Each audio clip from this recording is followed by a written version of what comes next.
সারা মদিনায় কান্নার রোল পড়ে গেল, রাসূল নাই, নবী নাই। সারা মদিনাতে কান্নার রোল পড়ে গেল, রাসূল নাই, নবী নাই। বুঝতে পারতেছেন রাসূল বিরহ বেদনায় মদিনার মানুষের হালত কেমন হতে পারে। রাসূল নাই, এই কথা শুনিয়া সারা মদিনার মানুষ পাগল পড়া হয়ে গেল, নবী নাই রে, নবী নাই। আল্লাহর নবীর তিরোধানের সময় ঘনিয়ে গেল, রাসূল দুনিয়া থেকে চলে যাবেন। দীর্ঘদিন ধরে অসুস্থতায় বোধ করতেছেন, কষ্ট হচ্ছিল নবীজির। প্রথম দিন জিবরাইল আসছে, ইয়া রাসূলুল্লাহ, আল্লাহ জানতে চেয়েছেন আপনি কেমন আছেন। আল্লাহ সবই জানেন। জিবরাইলকে নবী বললেন, জিবরাইল, আমি অসুস্থতা বোধ করতেছি, আমার শারীরিক ভাবে আমি অসুস্থতায় আছি।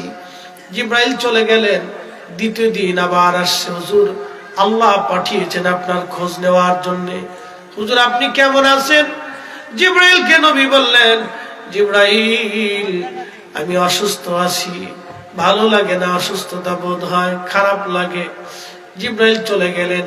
তৃতীয় দিন আবার আসছে, ইয়া রাসূলুল্লাহ আপনি কেমন আছেন, আল্লাহ পাঠাইছে। বলে জিবরাইল আল্লাহকে বলো আমি অসুস্থতা বোধ করতেছি। জিবরাইল আবার চলে গেলেন। চতুর্থ দিন জিবরাইল এবং আজরাইল দুইজন একসাথে আসছে। একসাথে এসে অনুমতি চাইলেন। পৃথিবীতে একটা ঘর, যে ঘরে ঢোকার আগে পৃথিবীর সব ফেরেশতারা অনুমতি নিত। জিবরাইল, মিকাইল, ইসরাফিল, আজরাইল আর সব ফেরেশতা আসার আগে ঘরের মধ্যে ঢোকার আগে অনুমতি নিত, ইয়া রাসূলুল্লাহ অনুমতি দিলে ভিতরে আসবো।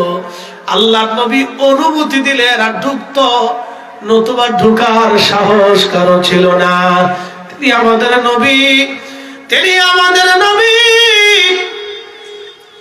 তিনি হাবিবুল্লাহ, রাহমাতুল লিল আলামিন, সাইয়্যিদুল কাউনাইন ওয়াস সাকালাইন, সাহেবে মাকামে মাহমুদ, সাহেবে মেহশার, সাহেবে কুরআন, সাহেবে জান্নাত। তিনি মহা ইজ্জত ওয়ালা, যার ইজ্জতের পরে আর কারো ইজ্জত নাই। তিনি আমাদের নবী, আমাদের নবী। তার দরজায় ঢোকার আগে জিবরাইল, আজরাইল ইজাজত ছাড়া ঢুকতে পারতো না। একবার জোরে বলা যাবে কি মারহাবা।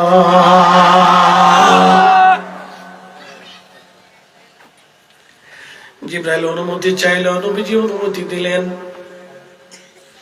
জিবরাইলের সাথে আজরাইল ঢুকলেন, দুইজনের সামনে বসে গেলেন। আজরাইল বলতেছে, ইয়া রাসূলুল্লাহ, আল্লাহর ফরমান আমার উপরে এসেছে, আপনি যদি অনুমতি দেন আপনাকে জান কবজ করে আমি আল্লাহর কাছে নিয়ে যাব। আর অনুমতি যদি না দেন আমি আজরাইল ফিরে চলে যাব। আপনার যতদিন মন চায় ততদিন উম্মতের মাঝে থাকবেন। আসতে হয়ে গেল না? সুবহানাল্লাহ। এই সুপ্রিম পাওয়ার আর কারো আছে না, কোনদিন আর হবে না। আর শুধু আপনি তার ইজ্জতের চাদর ধরেন, সাহস তো কম না, আখিরাত কায়েম হবে, মেহশর আসবে, কত কঠিন হবে একটু বুঝে শুধু যাওয়া উচিত। কোটি কোটি মানুষ জ্বর ভক্ত হলেও কাজ হবে না বাবা।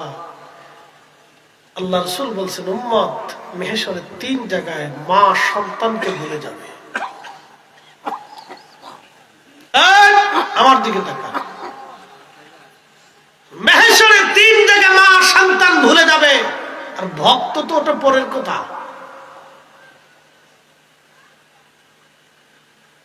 মা সন্তানকে ভুলে যাবে।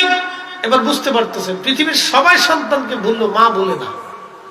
কিন্তু মা সেই সময় ভুলে যাবে, সন্তানের কথা মনে রাখবে না, পরিচয় দিতে চাবে না, টাইম নেই। প্রিয় রাসূল বলেছেন ওই সময় আমি উম্মত তোমার জন্য দাঁড়িয়ে থাকব। সুবহানাল্লাহ।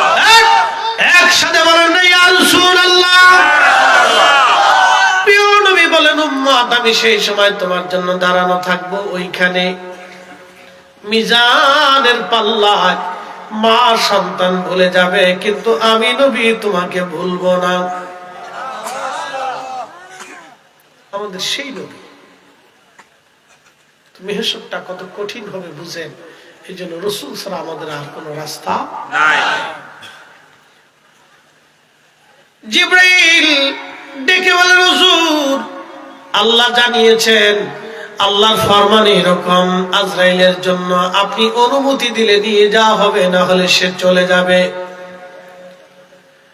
আল্লাহ বলেন, জিবরাইল ইজাজত কি এরকম? বলে হ্যাঁ, অনুমতি এরকম।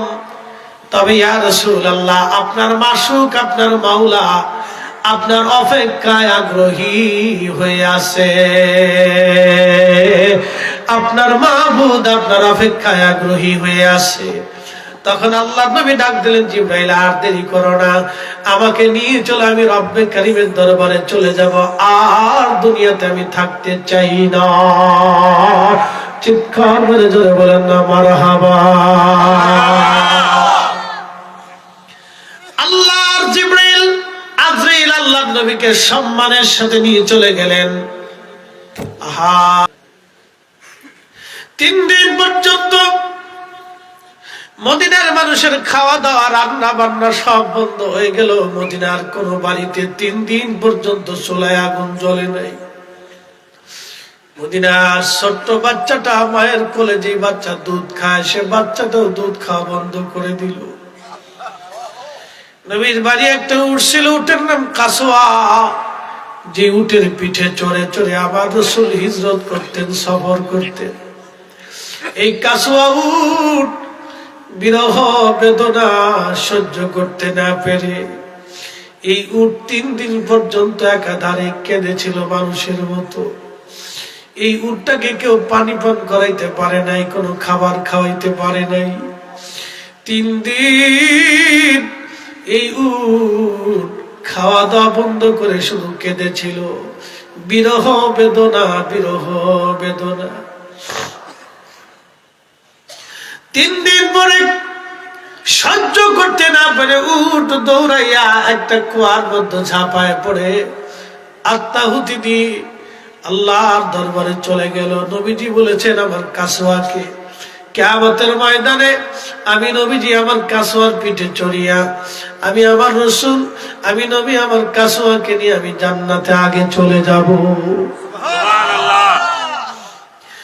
এই কাসওয়া বিরহ বেদনা সহ্য করতে না পেরে কাঁদে। সাহাবীরা পাগল পড়া হয়ে গেল, ছোট ছোট বাচ্চারা পাগল পড়া হয়ে গেল। নবী নাই রে, নবী নাই।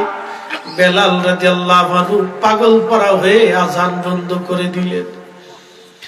কিতাবের মধ্যে এসেছে, প্রিয় নবীর ইন্তেকালের পরে আর কোনদিন তিনি আযান দেন নাই।